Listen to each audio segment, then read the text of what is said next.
Right, so let's clean up this area here. So the way I propose of cleaning this up is essentially, let's give it to the right side of the hair. Oops. Hang on. Where's the base hair? Right. Base hair, here it is, it's all the way at the bottom. Okay, so this is all clipped in here, so that's not very good. So what we have to do is, we'll hide this A hair layer first. We'll take the right layer, and we can see that's because of the head there. It's a different shape slightly, but that's okay. What we'll do is, depending on how far deep it is, it's just under the surface. That's not too bad. So what that means is, if we bring in our inflate brush and just start painting over here, you'll see them emerge naturally. Okay, there we are.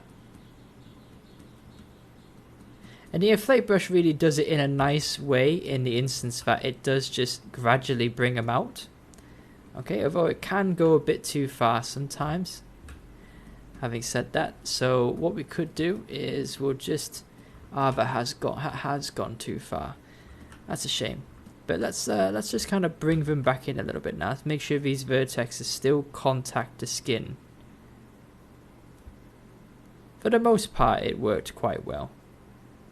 But not entirely, which is normal. That's par for the course for stuff like this.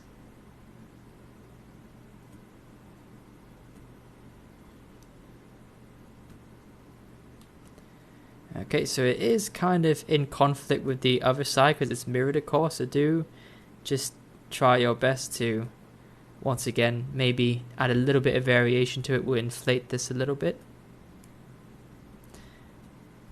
just so it doesn't look completely mirrored. There we go. Okay, that's fine. And now we've got to do the same. Let's deflate this a bit first. Oh, there's an awful gap there. I don't like that gap. Let's move him out. Push him back in a bit. Well, I'm pretty confident the A hair card layer will take care of that.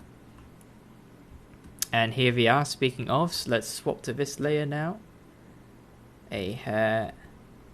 Not L1, I forgot to rename this one. This should be right. So let's try a different method. Let's use our move tool and we'll just pull on them. Giant move tool, or just pull out. But actually, let's mask off this area first and then we'll pull on the roots. See what results that gives us. So again, not a great result. So let's go and use our inflate brush instead.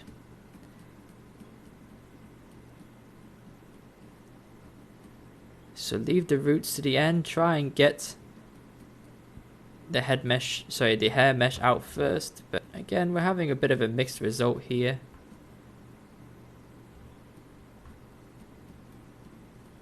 But that's not too bad. That's okay.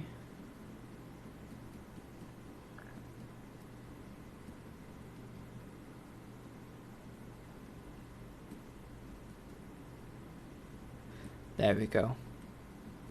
Alright, so that's not too bad.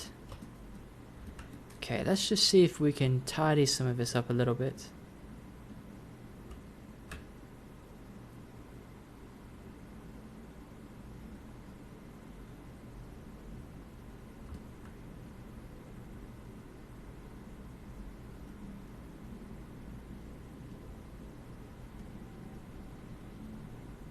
There we go, we're just sort of change the trajectory of some of these hair cards.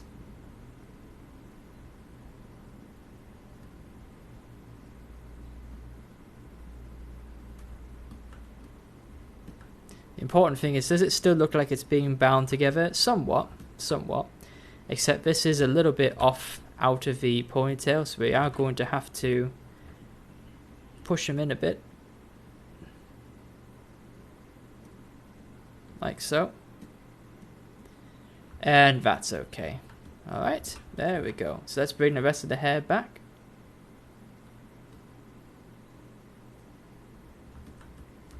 Okay. And there we go, guys. Okay. But believe it or not, we're still not done yet. No, we're not. We've still got another part left to do. In fact, what is this? The pony hair, the ponytail pony hair. Yes, pony hair.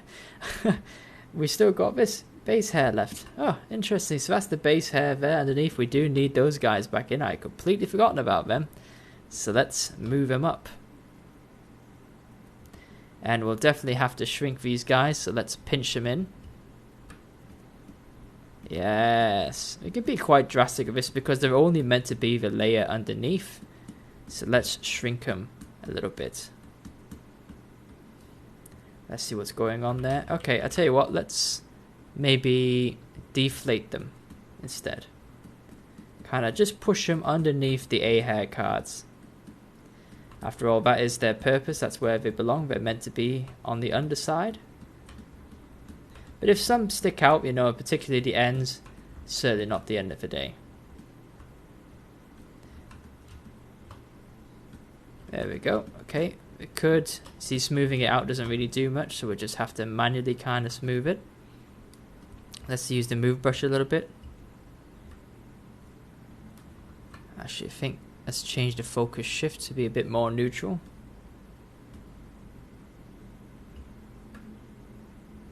There we go. Just make it look a little bit less jagged.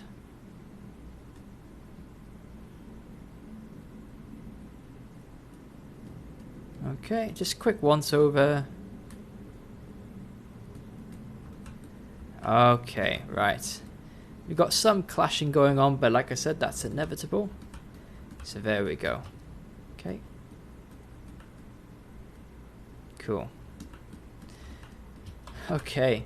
So you could even argue, do we need the base hair mesh? I don't know. Let's see, shall we? Let's see, once we've finished off the hair, if we even need the base hair mesh underneath. We might not, but it's there in case we do. Okay, fabulous. Okay, so last little part we want to do now is we want to focus on some bee hair cards. Okay, very fine, it's almost single strand type hair, but that's going to have even more wild freedom.